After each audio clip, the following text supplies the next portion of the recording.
Hi guys, my name is Priyanshu and you are watching Encyclo Hub. Question number 1B we are discussing here. So before starting this, I want to share something. We are providing all type of assignments in PDF and handwritten form. If you need this, you can contact us on our WhatsApp, which is 900-936-8238. For this, you can contact us on our WhatsApp by message or you can call also.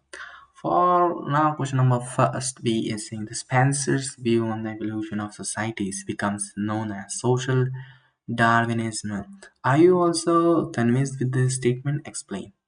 This question is taken from the lesson 2 and the question is about 40 to 60 word limits.